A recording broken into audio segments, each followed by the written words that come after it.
Hello everyone, I'd like to welcome you to today's webinar, which will be presented by myself. My name is Abby. I also have Jackie and Michael on hand to answer your questions along the way today. Today we're going to be looking at the customer and supplier defaults within the Sage 50 Accounts software. Before we begin, for those who are regular to our webinars, will be aware of how our sessions are run. For those who are new to joining us, just a brief explanation of how it works.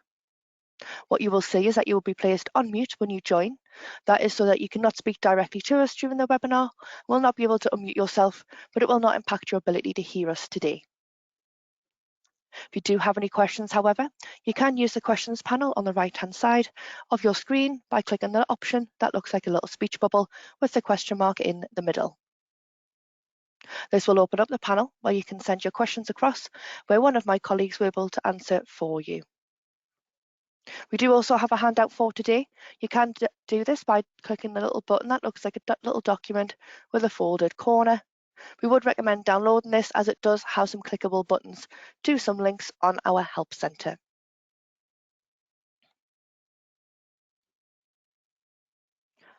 So this is what we're going to be covering today. So I'm going to start with the introduction to the supplier and customer defaults and the benefits. And then I'm going to delve more into those defaults as well with some demonstration. And then got some bonus tips for you, just some extra little pointers in the software that might make you use your program a little bit more efficiently. I'll then summarize the session, and then I've got some extra support for you guys as well. So let's start with the introduction and the benefits. So when you use customer and supplier records in Sage 50 Accounts, some information and settings may apply every time a record is used. For example, you're trading with a particular customer that may always use the same tax code or nominal code. There are two options in which you can apply defaults to your records. So you can do this by going to customers, and so the first option is going into customers, you select the record, and then you go into the defaults tab, and the same applies for your suppliers as well. But this also can be done for if a particular customer has specific posting requirements, again, or suppliers. And then the second option, which is what we're going to be focusing on today, is applying defaults from within the customer and supplier defaults window that is then applied to all new records going forward. And you would find that by going to settings and then customer or supplier defaults. I have included a link on this slide here. If you do have the handout downloaded, that link is for the first option. But I'm going to move on to the next slide, and I'm going to cover the second option. So the benefits to using the customer and supplier defaults window: it saves you time manually changing the information when creating new records, but you can overwrite that information within the record if needs be. For example, you might have one particular customer who may need to be on a different tax code, or you may have set them up with a specific nominal code that is different to your defaults. I have also included links on this slide here as well, specifically to customer and supplier defaults from within that settings menu. So I'm going to start by covering is the customer defaults. So within the customer defaults window, so by going to settings and then customer defaults, you will have 4 tabs. You'll have record. So this is where you'll enter the country, tax code, nominal, departments and discounts. You'll then have a statements tab. So in here you can change default statement text on grouped statements.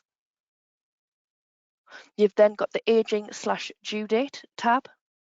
This is to specify how you want to age your customer transactions. And lastly, you've got the discounts tab. So this is where you can set the invoice value discount percentages, but you'll only have this tab if you have professional. I have also included some links to existing webinar recordings on some of the areas that is covered within this window if you require further support on those. Next, you've got the supplier defaults window. So again, you will go to settings, supplier defaults. And in supplier defaults, you've only got 2 tabs. So you've got your record tab. Again, your country, your tax code, your nominals, your departments. And then you've got the agent and due date tab also as well, and that's where you would specify how you want to age your supplier transactions. So you've got less tabs in the supplier option. But what I'm going to do now is I'm going to show you what it's like to set up those defaults and what it looks like in the program. So what I'm going to do is I'm just going to pop to my software.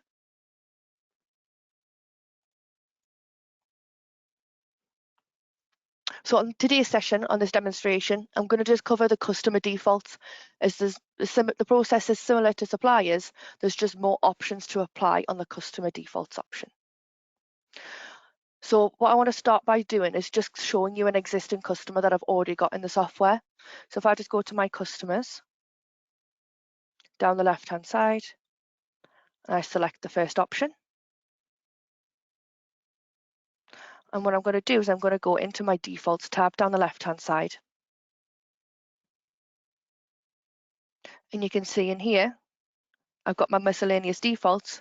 So currently, my default nominal code is 4,000, and my default tax code for this customer is T1. Now, if I now want to change those customer defaults for all customers going forward, I would then go to settings along the top, and then go into customer defaults. You can see supplier defaults is directly below. So we'll go into customer, and you can see we get that window. So I'm going to start by covering the record tab. So in here, you've got your country, so you would specify the country of your customer. I'm going to leave mine as United Kingdom. If you're using foreign trader module, you can then select which currency your customer is. Again, I'm going to leave mine as pound sterling. For the tax code, I want my tax code now to be T0, which is 0 rated, and this is because my business structure has changed and we are now selling more 0 rated items. I also want to change my nominal code. This is because I want to be able to report on these changes within my business. So instead of 4,000, I'm going to change mine to 4,001. Next, you've got your department. So you can choose which department you want to apply to your customer records going forward. So mine's currently set as 0. I might want to change mine to Department 1, which is Newcastle. You've got your Incoterms. So your Incoterms is basically your post-Brexit overseas trading. So you can select options from there if that applies to you. Next, you've got your discounts. So if you use discounts or price lists, then this can be specified here. So for example, if you're using professional, and if we look at the type of discount, you might want to use invoice value discount, and you can apply it here for new customers going forward. If you want to apply this information to an existing customer, you can do this by going into the defaults tab within that specific customer record and select that invoice value from the drop down. I am going to be covering how to configure this invoice value discount in the discount tab shortly. And then lastly, you've got account status. So you might want to leave this as flagged as open, or you could change it to any of the options within the drop down, for example. You might want to change it to, let's have a look, new.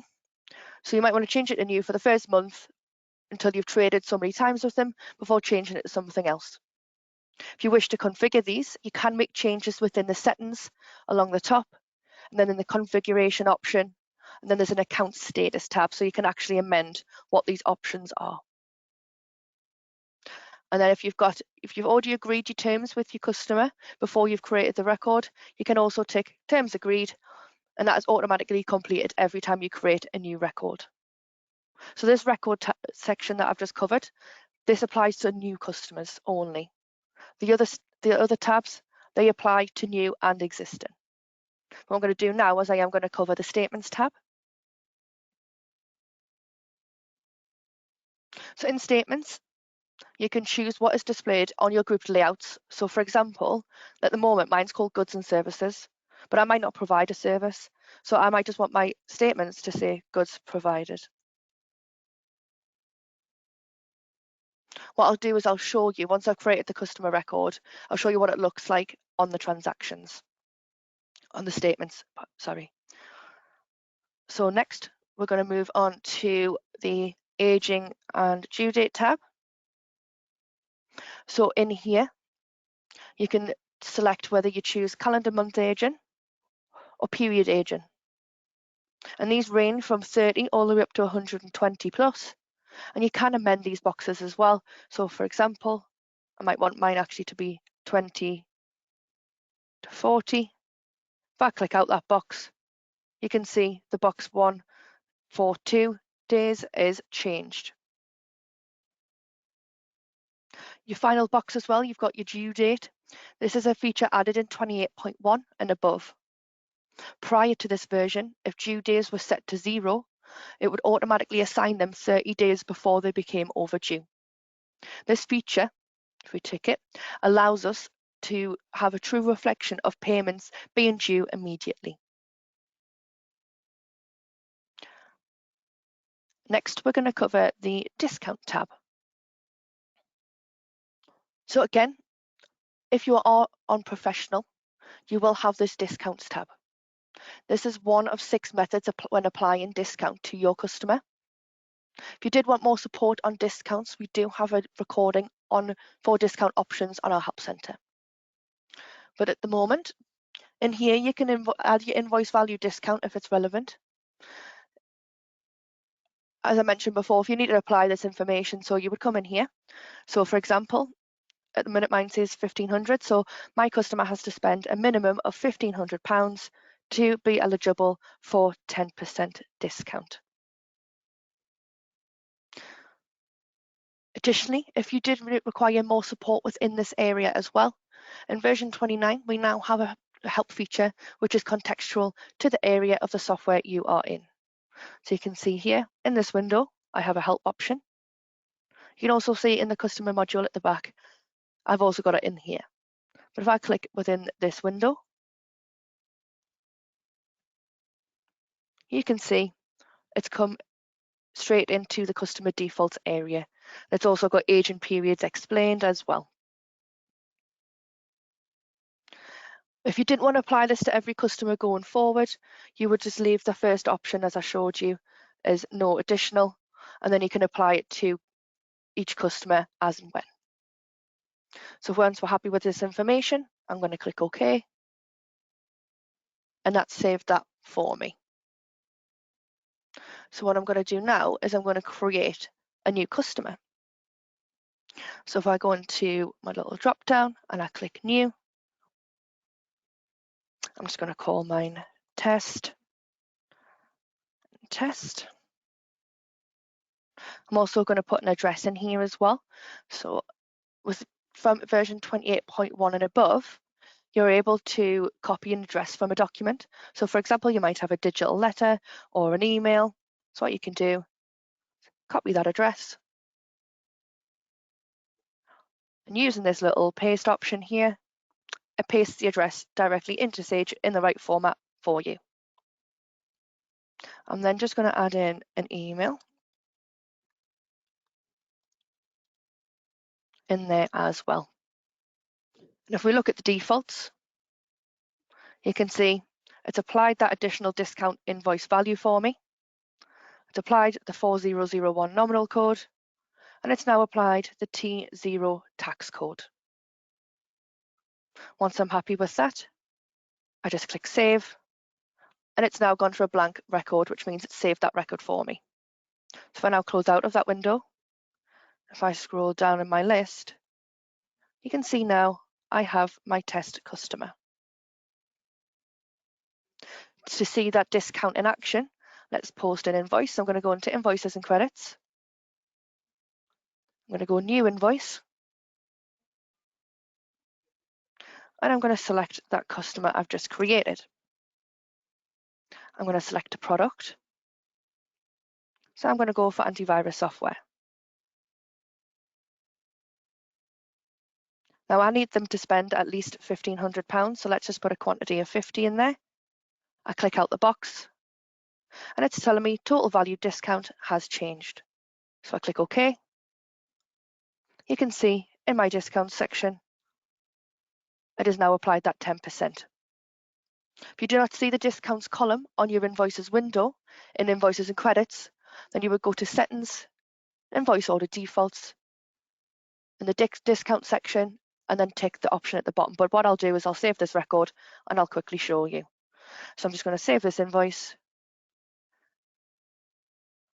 Lovely, that's all that. And what I want to do is I just want to update the ledgers on my invoice as well before we move on,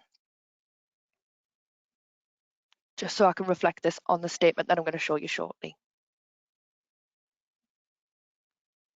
So then if we come out of this report, so to make sure that option shows for your invoices and credits for your discounts, you would go to settings,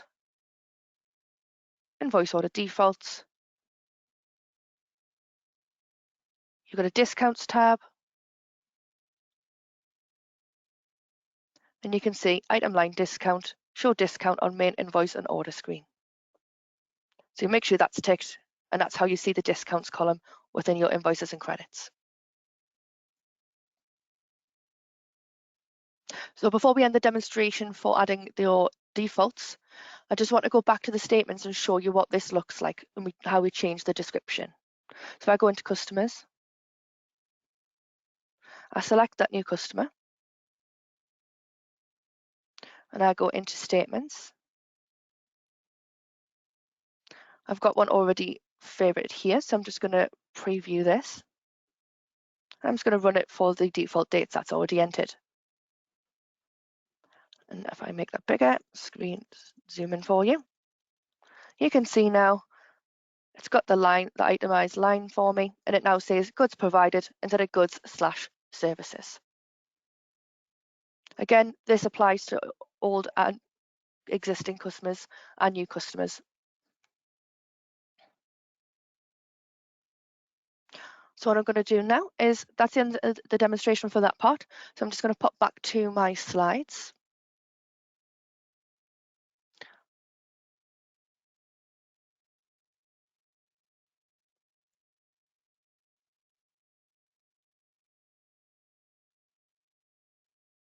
And I'm going to cover some bonus tips within the software. So these are just little extra, little fun tips that might actually make it a little bit easier for you to run your business. So the first one I'm going to cover is the bank default tax codes. I'm then going to cover the batch changes option. This is only on professional or standard. You've then got the email and custom fields. I'm then going to show you how to add and remove column headers, and also how to hide options on the toolbar. So I'm just going to pop back into my software there. And I'll show you the first option, which was bank default tax codes. So we go into bank accounts. So bank defaults, when you post a payment or receipt from the bank module, it pulls the default tax code information from either your customer or your supplier default settings that we've just been in today. This is because it is still money going in or out of the bank account, like a supplier payment or a customer receipt. So if I go to post a payment or a customer receipt, a bank receipt, sorry. If I go and post a bank receipt, make the window bigger, you can see it's got my default tax code. I'll choose a nominal.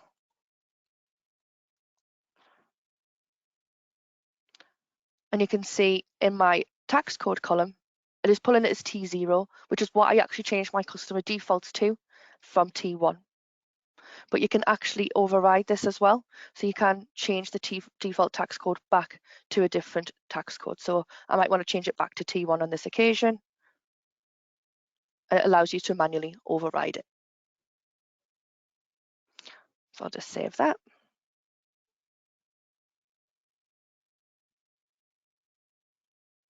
Okay, we'll close that. The next option I'm going to show you is the batch changes option. So if we go into, I'm just going to use customers as a demonstration today. So if you use standard or professional variant of the software, you will have access to the batch changes option. So this allows you to amend multiple records at once, but only certain aspects of the records can be batch changed. So this is actually really useful in a situation like we've been discussing today.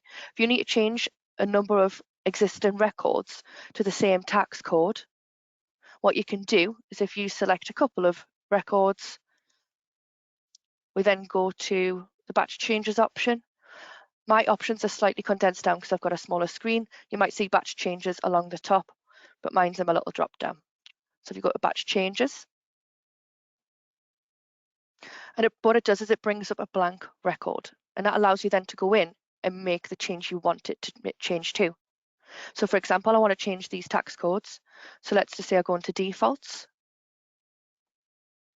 and I want to change my tax code to make sure they're all on T0. If I then save that, it says you have chosen to make changes to multiple records. Do you want to save these changes? I'm going to click yes. And if I was to go into John Smith Studios, for example, which was one of the options, we'll then open the record, go into defaults, and you can see the default tax code is now changed to T0. So that's the batch changes option. The next one I'm going to cover is the email and custom fields. So if I open a customer record, so again, for example, John Smith, I've got email and settings and addresses in here. So you've got email 1 all the way through to 6.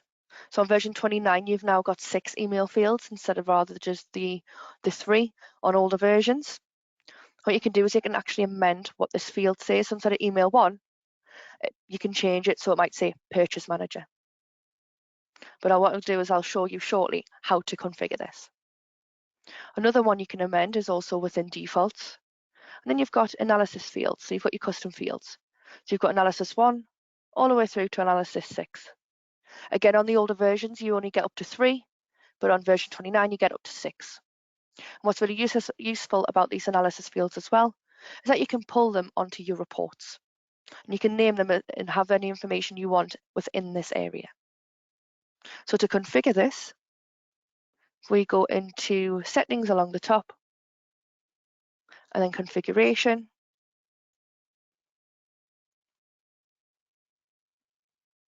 We then go into custom fields. You can then come into here, and then you've got your analysis 1 all the way through to 6. I might want mine to say region. So then when I go into those defaults, I can then put a region in each of my customers. This does apply to all customer records and all supplier records. So you can't pick and choose which customer record it gets applied to. Again, if it doesn't apply to certain customers, you just leave that field blank. So if we put region in there, and then we go into email, and again, you've got email 1 to 6 for your customers and your suppliers. But for example, for my customers, I might want that to say purchase manager. And then once you're happy with the options you've entered, click OK. Before you go into customers again, let's just go into the first option. You can then apply an email address there. So let's just put sage test@sage.com. And then if we come into defaults, you can see region. I might want to put Northeast. Again, if this doesn't apply to other customers, you just leave this box blank. Once you're happy with that, you just click save, and that's saved the record for me. The next one I'm going to cover is how to add or remove column headers. So when I'm talking about column headers, I'm talking about this blue bar along the top. And this doesn't just apply to customers, it applies with majority of the tabs within your software. So you can see it is throughout. But what you can do is you can add and remove what shows along the top of here. All you would do is within this blue line here, you just right click on your mouse and it brings up a list. And what you can do is you can select from this menu. You can't add or remove anything from within this menu. You can only just select or deselect. So for example, I might now want to show my customers' email addresses within this window. So you can see there, it's now added my purchase manager email addresses. So you can see I've got one there. and you can see I've got one further down. If you just wanted to remove that, you just right click again and untick that option. Also, just to make you aware as well, any of these options that you select or deselect only applies to your user. It does not apply to any others. So if another user needs to do this as well, they would need to log in and make those changes. The last option I'm going to show you is hiding options along the toolbar. So when I'm referring to the toolbar, I'm talking about this area here. Again, as you can see, this applies throughout the software. So let's say we're going to do this in suppliers this time. So what you can do is you can actually hide the options that you don't use. So you can actually tidy this up and only see the options that you actually utilize. So all you would do, so for example, I don't do labels and I don't do letters for my suppliers. So anywhere along the top, right click on your mouse and you get the same options as similar option as column headers. You get the options to select and deselect. So let's, for example, I deselect labels. You can see that's now disappeared. And then if I deselect letters, you can see that one's also disappeared. And it just makes this toolbar a bit more tidier. You can see options that you don't use. To get them back, all you would do, right click anywhere again, and just select those options, and they reappear. If you don't see certain options that I have today, that may be that it's already hidden, down to your level of access, if you're not logged in as manager, or again, down to the level of variant of the software that you're using, so such as Essentials, Standard, or Professional. So that is the helpful bonus tips that might help you use your software a bit more efficiently. So what I'm going to do now is I'm going to go back to my slides and we'll summarize the session.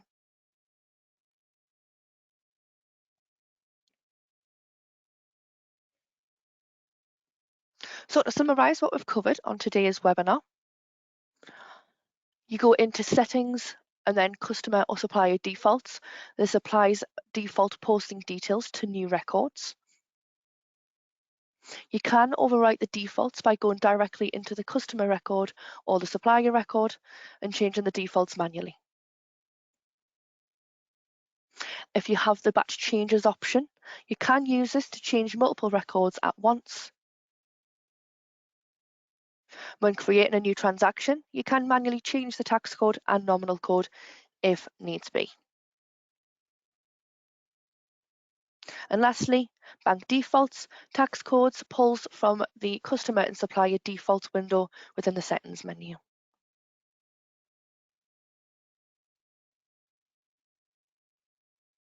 So what I want to cover before we end the session is I just want to cover some extra support. So some of you on today's session may be new to the product and just starting up. Some of you may have been with us for years. I just wanted to share some extra support with you. Options and tools you did not know were available to you that may save your business time and increase your productivity. So the first option I've added here is useful tips. So this includes access to our business legislation hubs, so you can keep up to date with all the latest advice. There's also access to HMRC resources, Making Tax Digital, and more. We've got the time-saving tools. In here, you can find what features and functions our software is capable of. Just to make you aware though, not all the topics on these articles are available in all variants. So you might only have access if you are on standard or professional. But when you delve more into them, it will inform you which variant of the software it requires. Next, we've got regular tasks. So this includes areas such as bank, VAT, running management reports, and even how to record employee expenses. And lastly, we've got the Help Centre. So this is where you can find useful articles and with thorough step-by-step guides on how to follow processes in the software and more. You'll also find that we do cover a lot of these topics on our sessions. So if you find something that piques your interest but want more information, then you can visit our webinar page on the Help Centre and see if it's an upcoming topic. Or maybe that's one on our recordings page. If you don't see the topic, you can also pop a suggestion in at the bottom of our registration page. If you do have the handout downloaded, that Help Centre option is clickable. And what I'll do is I'll show you where you can suggest your topics as well. So if I just click on Help Center, it's going to open up the Help Center for me for the 50 account software. And all I'm going to do is you would go to webinars along the top right.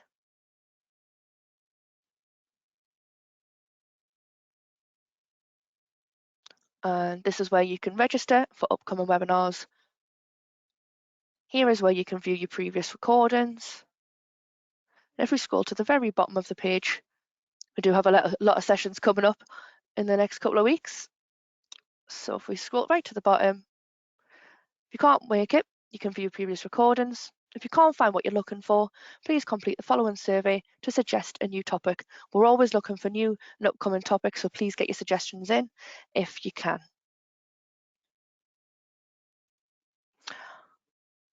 So that's the extra support. So what I'm going to do now is I'm actually going to delve a little bit more into the upcoming webinars. So upcoming webinars, we do have some key topics to cover. So this afternoon, we've actually got company archives. We've done the session before, so we're doing another one. It was a really popular one. So in this webinar, you can learn what a company archive is, how and when they're created, and how to access and use one. So that's at 2 o'clock this afternoon. If you want to get on and register for that one, you can click the webinar registration button at the bottom right there if you do have the handout downloaded. Next Tuesday, we have the year end. So this explains the process from start to finish, including how to prepare for and run your year end and the optional post year end tasks. And then also we do have running reports to reconcile your VAT return. You've got the VAT return, and then you've got clear audit trail, and you've got inactive records. So definitely get those checked out and get registered.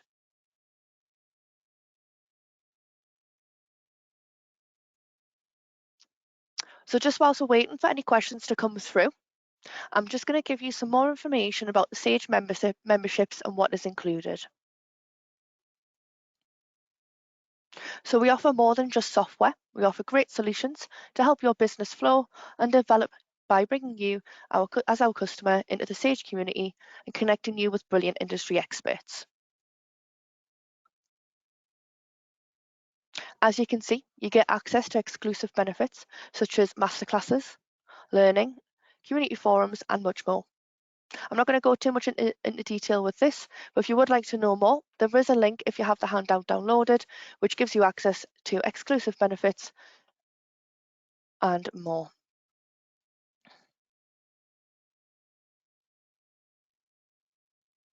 We do have more information on the members masterclasses as well if you are wanting to check out season 1 and 2 that are already available online.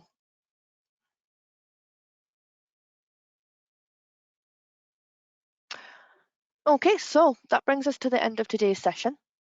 Please feel free to stay around for the next couple of minutes or so. If you are waiting for an answer to a question or have any questions, do get those in. So we do have Jackie and Michael on hand to answer those for you. But you are more than welcome to visit our help centre where you can find most answers to your queries.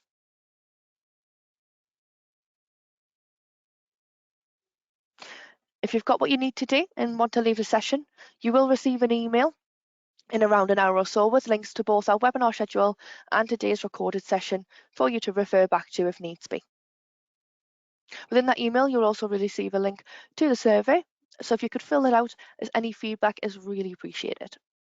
But what I'm going to do is I'm just going to put myself on a brief hold so I can assist if there's any questions coming through, or if you do have any questions you want to answer before we end the session.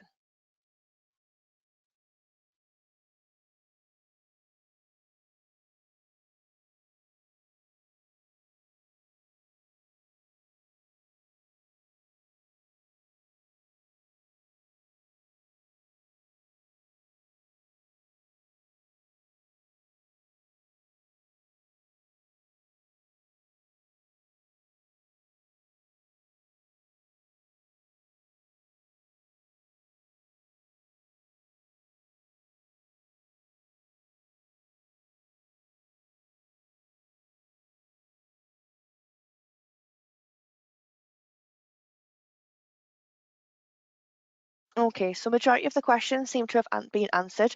So what I'll do is I'll wrap this session up. I want to say thank you to my colleagues who have been on hand today to answer your questions, and thank you to all for your participation. Just a reminder, we have got plenty of sessions over the next couple of weeks, so don't be shy and get registered. So thank you and take care.